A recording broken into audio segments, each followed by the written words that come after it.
ರೀತಿಯಿಂದ ಲಾಭ. ಸಮಾಚಾರಕ್ಕೆ ಸ್ವಾಗತ. ಇಂದು ಪಟ್ಟಣದಲ್ಲಿ ನಮ್ಮ ವೀರಶೈವ ಮಹಾಸಭೆ ಲಿಂಗಾಯತ ಮಹಾಸಭಾದ ತಾಲೂಕು 102 ಉಪಪಂಗಡಗಳ ಕಾರ್ಯಕ್ರಮ ಹಾಗೂ ಸನ್ಮಾನ ಕಾರ್ಯಕ್ರಮವನ್ನು ಹಮ್ಮಿಕೊಳ್ಳಲಾಗಿತ್ತು. ಈ ಸಮಾಜಗಳ 102 ಉಪಪಂಗಡಗಳಿವೆ.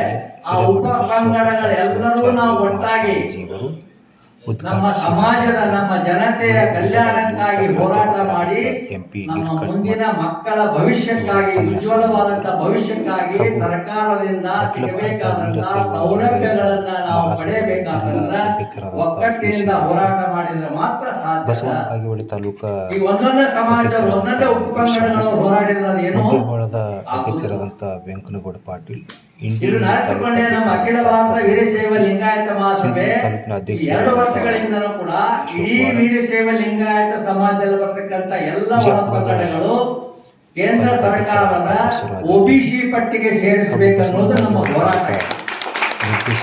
ಇದರ ಸಲುವಾಗಿ ನಾವು ಕರ್ನಾಟಕ ರಾಜ್ಯದಲ್ಲಿರ್ತಕ್ಕಂಥ ವೀರಶೈವ ಸಮಾಜದ IAS KS ಅಧಿಕಾರಿಗಳ ಸಂಘದವರನ್ನು ಸಂಪರ್ಕಿಸಿ ಅದರಿಂದ ಆಗ್ತಕ್ಕಂಥ ಹಾನಿ ಏನು ಲಾಭ ಏನು ಅನ್ನೋದ್ರ ಬಗ್ಗೆ ಒಂದ್ ವೇಳೆ ಬರೀ 2% 4% ಪಡೆದಾಡೋದು ಬರಲಿ 27% ಸಿಕ್ಕ ನಮಗೆ ಕೇಂದ್ರೀಯ ಅದರ OBC ಪಟ್ಟಿಗೆ ಸೇರುವುದರಿಂದ ನಮ್ಮ ವೀರಶೈವ ಲಿಂಗಾಯತ ಸಮಾಜಕ್ಕೆ ರಿಸರ್ವೇಶನ್ ಶೈಕ್ಷಣಿಕವಾಗಿ ಮತ್ತು ಔದ್ಯೋಗಿಕವಾಗಿ ದೊರೆಯತಕ್ಕಂಥ 27% ನಮಗೇನದ ಸೌಲಭ್ಯ ಸಿಕ್ಕ. ಅದಕ್ಕಾಗಿ ನಾವು ಬಡದಾಡಕತ್ತೇವೆ. ಎಲ್ಲರೂ ಒಂದಾಗಬೇಕಾಗಿದೆ. ಮತ್ತೆ ಇನ್ನೊಂದು ತಿಳ್ಕೊರಿ, ಈಗೆಲ್ಲ ಬೇರೆ ಬೇರೆ ಜಾತಿಯವರು ಎಷ್ಟು ಒಗ್ಗಟ್ಟಾಗಿ ನಮ್ಮ ಮೇಲೆ ಆಕ್ರಮಣ ಮಾಡ್ಲಿಕ್ಕೆ ಹತ್ಯಾರ. ಬಹುಶಃ ನಾವು ಹಿಂದೆ ಹೋದೇವಂದ್ರ ಹಸಿರು ಜೇಂಡಾ ಸರ್ಕಾರ ಬರೋದ್ರೊಳಗ 2 ಮಾತಿಲ್ಲ. ನಾವು ಯಾಕೆ ನಾವು ಮೆಂಬರ್ ಆಗ್ಬೇಕಾಗ್ಯದಂದ್ರ ನಮ್ಮ ರಕ್ಷಣೆಗಾಗಿ ನಾವು ಮೆಂಬರ್ ಆಗ್ಬೇಕಾಗ್ಯದ. ನಮ್ಮ ಸಂಘವನ್ನ ಕಟ್ಟಬೇಕಾಗ್ಯದ. ನಾವೆಲ್ಲರೂ ಒಗ್ಗಟ್ಟಾಗಿ ಹೋರಾಡಬೇಕಾಗಿದೆ ವಿನಃ ನನ್ನ ಸಲುವಾಗಲಿ ಸಂಗಮ ಸಲುವಾಗಲಿ ಯಾರ ಸಲುವಾಗಿ ಮೆಂಬರ್ ಆಗಬೇಡ. ಇದೇನು 250 ಈಗಿನ ಕಾಲಕ್ಕೆ ನಿಮ್ಮಲ್ಲಿ ಮೆಂಬರ್ನಲ್ಲಿ ಬೇರೆ ಬೇರೆ ಇದು ಅದಾವ ಗೊತ್ತಿಲ್ಲ ನಿಮಗೆ. ಜನತೆ ಆರ್ಥಿಕವಾಗಿ, ಸಾಮಾಜಿಕವಾಗಿ, ಶೈಕ್ಷಣಿಕವಾಗಿ, ರಾಜಕೀಯವಾಗಿ ಬಹಳಷ್ಟು ಹಿಂದುಳಿದಲ್ಲದೆ ದೌರ್ಜನ್ಯಕ್ಕೆ ಒಳಗಾಗಿದ್ದನ್ನ ಕಂಡಂತ ಪೂಜ್ಯ ಗುರು ಹಾನಗಲ್ಲ ಕುಮಾರಸ್ವಾಮಿಗಳು ಈ ಜನರನ್ನೆಲ್ಲ ಒಂದುಗೂಡಿಸಿ ಇವರ ಶೈಕ್ಷಣಿಕ, ಸಾಮಾಜಿಕ, ಧಾರ್ಮಿಕ, ರಾಜಕೀಯ ಕ್ಷೇತ್ರಗಳಿಗೆ ಅವರಿಗೆ ಸೂಕ್ತವಾದಂತಹ ಮಾರ್ಗದರ್ಶನ ನೀಡಬೇಕನ್ನುವಂತ ಉದ್ದೇಶದೊಂದಿಗೆ ಸಿರಸಂಗಿ ಲಿಂಗರಾಜರಂಥ ಮಹಾ ದಾಸೋಹಿಗಳನ್ನು ಅದರ ಜೊತೆಗೆ ಹಲವಾರು ಜನ ಸಪ್ತರ್ಷಿಗಳೇ ಅಂತ ಹೇಳ್ತೇವೆ. ಕೇಲಿ ಸಂಸ್ಥೆಯನ್ನು ಹುಟ್ಟಾಕಿದಂತ ಸಪ್ತರ್ಷಿಗಳೇ ಅಂತ ಹೇಳ್ತೇವೆ. ಅಂತ ಅನೇಕ ಜನ ಅದರ ನಮ್ಮ ಬಂತನಾಳ ಶಿವಗಳ ನಮ್ಮ ಡಾಕ್ಟರ್ ಬಗು ಹಳಕಟ್ಟಿಯವರು ಇವರೆಲ್ಲರ ಒಂದು ಸಹಾಯ ಸಹಕಾರದೊಂದಿಗೆ 1904ರಂದು ಪ್ರಪ್ರಥಮವಾಗಿ ಅಖಿಲ ಭಾರತ ವೀರಶೈವ ಮಹಾಸಭೆ ನಿರ್ಮಾಣ ಆಯಿತು, ಪ್ರಾರಂಭ ಆಯಿತು. ಆಗ್ಲೇ ಗುರುಗಳು ಹೇಳಿದ ಒಂದು ಮಾತಿಗೆ ನಾನು ವಿವರಣೆಯನ್ನು ಕೊಡ್ಲಿಕ್ಕೆ ಇಲ್ಲಿ ಇಚ್ಛಾ ಪಡ್ತೀನಿ. ಲಿಂಗಾಯತರು, ವೀರಶೈವರು ಎಲ್ಲ ಒಂದೇ.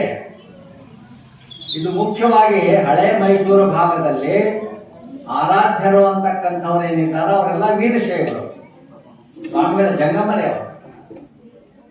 ಕೊಲ್ಲಿ ಭಾಗದಲ್ಲಿ ನಾವು ರೇವಣಾಸಿ ನಮ್ಮ ಏನು ಪೂರ್ವಜರು ಅಂತ ಹೇಳ್ತೇವೆ, ಪಂಚಪೀಠದ ಪೂರ್ವಜರು, ಅವರ ಆರಾಧ್ಯ ಸಂಸ್ಕೃತಿಗೆ ಹೊಂದಿದವರು ಅಂತ ತಿಳ್ಕೊಂಡು ಅವರೆಲ್ಲ ವೀರಶೈವ ಸಮಾಜಕ್ಕೆ ಸೇರಿದವರು. ಆ ಕಡೆ ಜನ ವೀರಶೈವ ಇಲ್ಲ ಅಂತ ತಿಳ್ಕೊಂಡು ಪ್ರಾರಂಭದೊಳಗೆ ಅಖಿಲ ಭಾರತ ವೀರಶೈವ ಮಹಾಸಭೆ ಅಂತಕ್ಕಂಥ ಸಂಸ್ಥೆ ಹುಟ್ಟಾಗಿದೆ. ಮುಂದೆ ಕೆಲವಾರು ವರ್ಷಗಳ ನಂತರ ನಮ್ಮ ಉತ್ತರ ಕರ್ನಾಟಕದ ಜನತೆ ನಮ್ಮ ಕಡೆಗೆ ಪರ್ಯಾಯ ಪದ, ಆ ಕಡೆ ವೀರಶೈವ ಅಂತಕ್ಕಂಥದ್ದು, ನಮ್ಮ ಕಡೆ ಲಿಂಗಾಯತ ಅಂತಕ್ಕಂಥದ್ದು, ಇದೊಂದು ಪರ್ಯಾಯ ಪದ, ಒಂದೇ ಪದ. ಭಾಷೆ ಪ್ರಾದೇಶಿಕಕ್ಕನುಗುಣವಾಗಿ ಬೇರೆ ಬೇರೆ ಭಿನ್ನ ಭಿನ್ನ ರೀತಿಯಲ್ಲಿ ಪ್ರಯೋಗ ಆಗ್ತದೆ. ಭಾಷಾಶಾಸ್ತ್ರ ಹೇಳ್ತದೆ. ಪ್ರತಿ 12 ಹಬ್ಬದಾರಿಗೆ ಒಂದೇ ಶಬ್ದ, ಒಂದೇ ಪದವನ್ನ ನಾವು 12 36 ಮೈಲಿಗೆ ಬೇರೆ ಬೇರೆ ಬೇರೆ ರೀತಿ ಅದೇ ಒಂದು ವಸ್ತುವಿಗೆ ಬೇರೆ ಬೇರೆ ಹೆಸರುಗಳಿಂದ ಕರಿತಿರ್ತೇವೆ. ಅದೆರಡು ಒಂದೇ. ಅದು ಹಿಂದಾಗಡೆ ವೀರಶೈವರಂದ್ರೆ ಪಂಚಾಚಾರ್ಯರು, ಲಿಂಗಾಯತರಂದ್ರೆ ವಿರಕ್ತರು ಅಂತಕ್ಕಂಥದ್ದು ಇದು ಹುಟ್ಟುಕೊಂಡು ಬಂದಂಥದ್ದು. ಎರಡೂ ಒಂದೇ ಅಂತಕ್ಕಂಥದ್ದು ಇಲ್ಲಿವರೆಗೂ ನಡೆದು ಬಂದಿತ್ತು.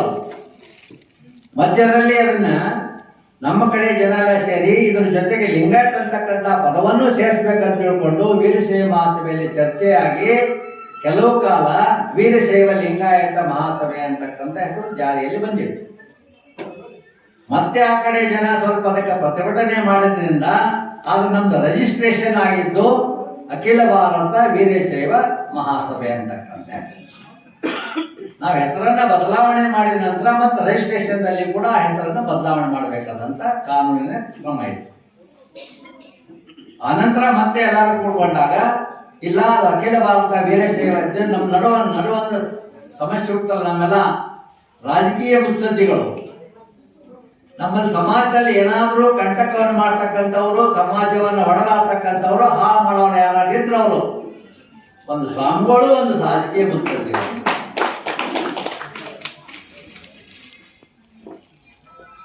ಇದು ತಮ್ಮ ಸ್ವಾರ್ಥಕ್ಕಾಗಿ ಮಾಡ್ತಕ್ಕಂಥ ಕೆಲಸ. ಸಿದ್ದರಾಮಯ್ಯನವರು ಮುಖ್ಯಮಂತ್ರಿ ಆಗಿದ್ದಾಗ ಯಡಿಯೂರಪ್ಪ ಒಬ್ಬನೇ ಲಿಂಗಾಯತ ಮುಖಂಡ ಆಗ್ಯಾನ. ಯಡಿಯೂರಪ್ಪನಿಂದ ಎಲ್ಲ ಲಿಂಗಾಯತ ಸಮಾಜ, ವೀರಶೈವ ಸಮಾಜ ಇದೆ ಅಂತ ತಿಳ್ಕೊಂಡು ನಮ್ಮ ಜಿಲ್ಲೆ ಉಸ್ತುವಾರಿ ಸಚಿವರಾದಂತಹ ಸನ್ಮಾನ್ಯ MB ಪಾಟೀಲರನ್ನ, ವಿನಯ್ ಕುಲಕರ್ಣಿಯನ್ನ, ಇಂಥವ್ರನ್ನೆಲ್ಲ ಬಸವರಾಜ ಹೊರಟ್ಟಿ ಅಂತವ್ರನ್ನೆಲ್ಲ ಹುರುಪು ಹಾಕಿ ತನ್ನ ಸ್ವಾರ್ಥಕ್ಕಾಗಿ ಈ ನಮ್ಮ ಮಧ್ಯಮತಿಯಾದಂತಹ ನಮ್ಮ ರಾಜಕಾರಣಿಗಳಲ್ಲಿ ತಲೆಯಲ್ಲಿ ತುಂಬಿ ಇವ್ರನ್ನ ಮುಂದೆ ಮಾಡಿಬಿಟ್ರು. ಅವಾಗ ಏನೇನೋ ಹೇಳಿಕೆಗಳನ್ನು ಕೊಟ್ಟರು. ನಮ್ಮವರೆಲ್ಲ ಆಣಿ ಮಾಡಿದ್ರು, ಸುರಿ ಮಾಡಿದ್ರು. ಒಂದು ವಿಷಯ ನಾನಿಲ್ಲಿ ಬಹಳ ಸ್ಪಷ್ಟವಾಗಿ ಹೇಳಕ್ಕೆ ಇಚ್ಛೆ ಪಡ್ತೀನಿ. MB ಪಾಟೀಲ್, ನಾವು ಅಖಿಲ ಭಾರತ ವೀರಶೈವ ಮಹಾಸಭಾ ಜಿಲ್ಲಾ ಘಟಕ ವಿಜಯಪುರದಲ್ಲಿ ಒಂದು ದೊಡ್ಡ ಜಾಗ ತಗೊಂಡು ಮಂಗಲ ಕಾರ್ಯಾಲಯವನ್ನು ನಿರ್ಮಾಣ ಮಾಡುವಾಗ ಪ್ರಾರಂಭದಲ್ಲಿ MB ಪಾಟೀಲ್ ನಮಗ ಸರ್ಕಾರದಿಂದ 2 ಕೋಟಿ ರೂಪಾಯಿ ಹಣ ಕೊಡ್ತೀನಿ ಅಂತ ತಿಳ್ಕೊಂಡು ಸಿದ್ದರಾಮಯ್ಯ ಇದ್ದಾಗನೇ ನಮ್ಮನ್ನು ಕರೆಸಿ ಅಲ್ಲಿ ಅವ್ರು ಭೇಟಿ ಮಾಡಿಸಿ ಮಿನಿಟ್ ಹಾಕಿದ್ರು. ಮುಂದೆ ಅವ್ರು ಲಿಂಗಾಯತರಾಗ ಚೇಂಜ್ ಆಯ್ತು ಪ್ಲೇಟ್. ಯಾವಾಗ MB ಪಾಟೀಲ್ ಲಿಂಗಾಯತರಾದ್ರು ಅವಾಗ ಅದು ಪ್ಲೇಟ್ ಚೇಂಜ್ ಆಯ್ತು. ಹೇ ನಿಮ್ಗೆ ಕೊಡಂಗಿಲ್ಲ ಅಂತ ಬಿಡ್ರಿ ಅಂದ.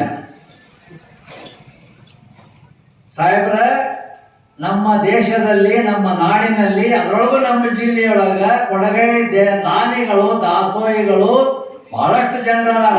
ಆದ್ರೆ ಜನರಿಗೆ ಉಪಯೋಗ ಮಾಡ್ಲಾಕ್ ಬಂದಿಲ್ಲ. ನಮ್ಮ ನಾಡಿನ ಸಂಸ್ಕೃತಿ, ನಮ್ಮ ಜಿಲ್ಲೆಯ ಮಣ್ಣಿನ ಗುಣ, ನೀರಿನ ಗುಣ, ಆಹಾರದ ಗುಣ ತಿಳ್ಕೊಂಡು ಬಂದ್ರು ಕರ್ಕೊಂಡು ನೋಡ್ಬೇಕು ಅನ್ನೋದು ನಮ್ಮ ಸಂಸ್ಕೃತಿ. ಚಾಲೆಂಜ್ ಮಾಡಿ ಅವರಿಗೆ ನಾನು ಕಟ್ಟಡ ಸಮಿತಿ ಅಧ್ಯಕ್ಷ ಇದ್ದಾಗ ಬಿಡ್ರಿ ಕೊಡ್ಲಿಲ್ಲ ಏನ್ ತಪ್ಪ, ಸ್ವಲ್ಪ ಸಂತೋಷದ ಅಂತ. ಕಟ್ಟಡವನ್ನೆಲ್ಲ ಮುಗಿಸಿದ ಮೇಲೆ ಉದ್ಘಾಟನೆಗೆ ನಾವು ಅವ್ರನ್ನ ಬಿಟ್ಟು ತಪ್ಪಾಕದಂತ ತಿಳ್ಕೊಂಡು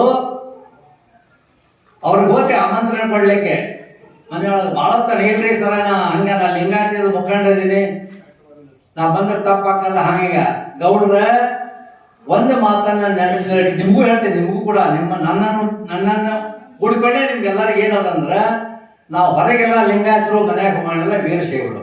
ಇದು ತಿಳ್ಕೊರಿ ಗಟ್ಟಿಯಾಗಿ. ಯಾಕಂದ್ರೆ ಹೋಮ್ ಮಿನಿಸ್ಟರ್ ಮುಂದೆ ನಮ್ದೇನೂ ನಡೆಯಂಗಿಲ್ಲ. ಮನೆಯೊಳಗೆ ನೀವು ಯಾರಾದ್ರೂ ಜಗಲಿ ಮೇಲೆ ದೇವ್ರ ತೆಗೆದು ಬಿಡ್ತೀರಿ. ಶರಣ ತತ್ವ ಯಾರನ್ನೂ ಪೂಜ್ಬೇಡಿ, ಏಕ ದೇವೋಪಾಸನೆ, ಲಿಂಗ ಒಂದೇ ಸಾಕು ನಮಗ. ಪ್ರತಿಯೊಬ್ಬರ ಮನ್ಯಾಗ ಜಗಲಿ ತುಂಬಾ ದೇವ್ರು, ಎಲ್ಲೆಲ್ಲಿ ಹೋಗಿ ಅಲ್ಲೊಂದು ದೇವ್ರು ತಂದಿರ್ತೇವೆ. ಮ್ಯಾಗ MB ಪಾಟೀಲ್ ಸಾಹೇಬ್ರ ನಾ ಭಾಳ ಅಧ್ಯಯನ ಮಾಡಿ ಸಾಹೇಬ್ರ ಸುಮ್ ಕೊಡ್ರಿ ನೀವು ಅಧ್ಯಯನ ಮಾಡಿ, ನಾನು ಅಧ್ಯಯನ ಮಾಡೀನಿ. ನಿಮ್ಮ ಅವ್ವಾರ ನಾ ಸಣ್ಣ ಲೆಕ್ಕಲೇ ಪರಿಚಯ ಅದ.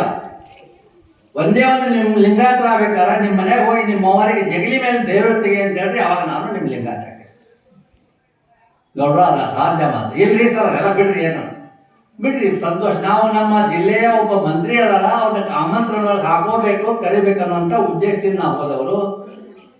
ಎಲ್ಲ ಒಂದೇ ಆದ್ರಿ ಕೆಲವು ಮೂಢನಂಬಿಕೆಗಳದಾವಲ್ಲ, ಅವು ಪರಂಪರೆಯಾಗಿ ಬೆಳೆದು ಬಂದಾವ.